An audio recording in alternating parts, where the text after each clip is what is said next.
Major world powers have spent months holding delicate talks with Iran in hopes of resurrecting the 2015 agreement to curb Tehran's nuclear weapons program. The agreement was ruptured in 2018 when former President Donald Trump withdrew the United States from the deal. The 6 nations who entered the pact, known as the P5+1, have allowed Washington and Tehran to speak indirectly since President Joe Biden resolved to rejoin the agreement last year. In 2019, Iran began to incrementally violate the restrictions, alarming the West.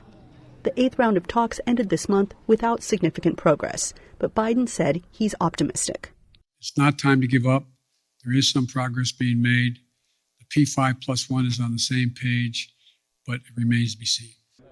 But are the members in agreement? As Biden spoke, Russia, another member of the group, met separately with Iranian officials.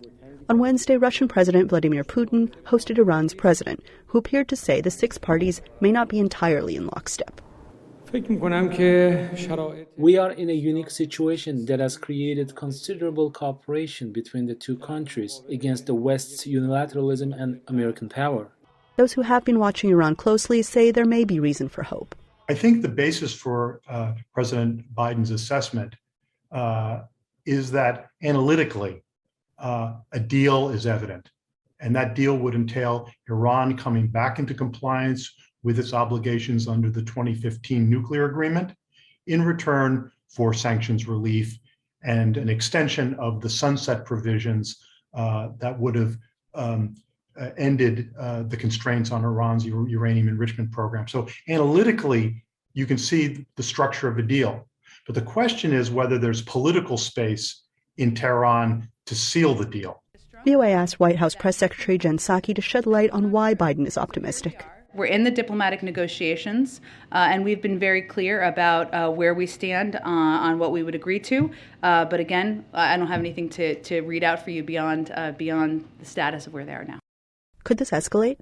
Litvak says there may be a third path. If diplomacy fails and there are major constraints on the use of force, the third alternative is America's traditional default strategy toward adversarial states, which is containment and deterrence. And that strategy worked against Stalin's Soviet Union, Mao's China, and the Kim family's North Korea.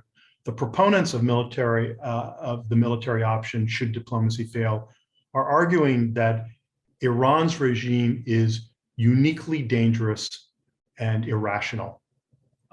And that assessment runs up against the national intelligence estimate by the intelligence community, which argued that Iran operates according to a cost-benefit analysis.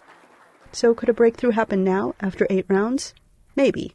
On Thursday, Iran's president told Russian lawmakers the regime is not seeking nuclear weapons and is serious in reaching an agreement, if the other parties are serious in real and effective removal of the sanctions. Anita Powell, VOA News, at the White House.